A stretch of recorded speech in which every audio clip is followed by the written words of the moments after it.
Good morning बच्चों। Good morning ma'am. आप सब कैसे हो? अच्छे।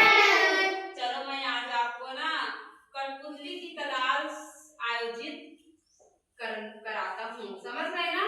तो ये क्या है? कठपुतली एक पुतली है ना? देख रहे हो ना पुतली सबको दिखाई दे रही है ना? तो चलो ये पुतली जो है वो डांस कर रही होगी। मैं कहानी कहते रहूंगी। समझ रहे? मेरे कहानी को भी सुनते रहना। समझ रहे ना? और ये कहानी से मजा लेकर डांस कर रही है।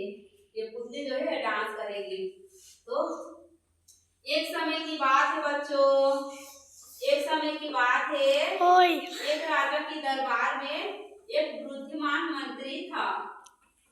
एक दिन राजा ने मंत्री से पूछा, इस संसार में सबसे बड़ा संपत्ति क्या है? कौन पूछा? राजा जो है वो मंत्री से पूछा कि इस संसार में सबसे बड़ा कौन है? समझ रहे हैं ना? मंत्री ने मुस्कुराते हुए कहा, ज्ञान सबसे बड़ी संपत्ति है महाराजा। किसने कहा? मंत्री ने किससे कहा? राजा से कि ज्ञान सबसे बड़ा संपत्ति है महाराजा। राजा को यहाँ उत्तर साधारण लगा और उसने मंत्री की परीक्षा लेने की निश्चय लिया, क्योंकि वो विश्वास नहीं कर रहा था। राजा जो है उस मंत्री के बात को विश्वास नहीं कर रहा था कि कैसे कोई ज्ञान सबसे बड़ा हो सकता है। अगले दिन राजा ने मंत्री से कहा, मैं तुम्हें राज्य से निकालता हूँ। कौन कहा? राजा ने। किसे कहा? मंत्री से कि मैं आपको इस राज दरबार से बाहर निकालती हूँ। तुम जो हो सबसे कीमती चीज साथ ले जा सकते हो। ले जाओ। मंत्री ने राजा से अनुमति ली और राजा को ही अपने साथ ले जाने और राजा ने आश्चर्य से पूछा, देखो मंत्री जो है वो सबसे बड़ा धन किससे मानती थी? राजा को ही सबसे अपने बड़ा धन मानती थी। समझ रहे हो ना? मंत्री जो है वो उसी के में चलता था ना, उसके ही। समझ रहे हो ना? यहाँ आप क्या कर रहे हो? तो राजा ने आश्चर्य से किसे पूछा?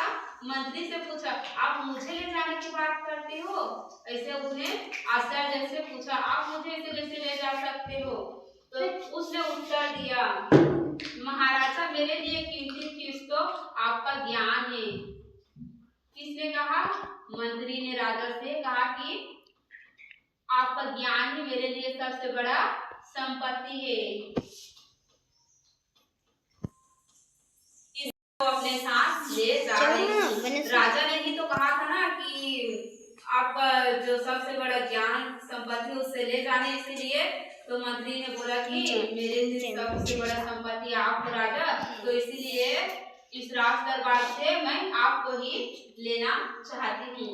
राजा मंत्री की बुद्धिमानी से प्रभावित हुआ और उसे फिर से अपने दरबार में वापस बुला लिया। समझ रहे हो ना? वो उसे बाहर निकाल दी थी। उसके बाद जब उसने कहा कि मेरे सबसे बड़े संपत्ति तो आप हो, इसे सुनकर राजा जो है वो आश्चर्य हो गया और उसे जब लेने लगा तो वो फिर से मंत्री को अपने राज दरबार में बुला लिया। तो इस कहानी से सीख क्या मिलती है पता है? धन और सत्ता खो सकती है लेकिन ज्ञान कभी नहीं खोता।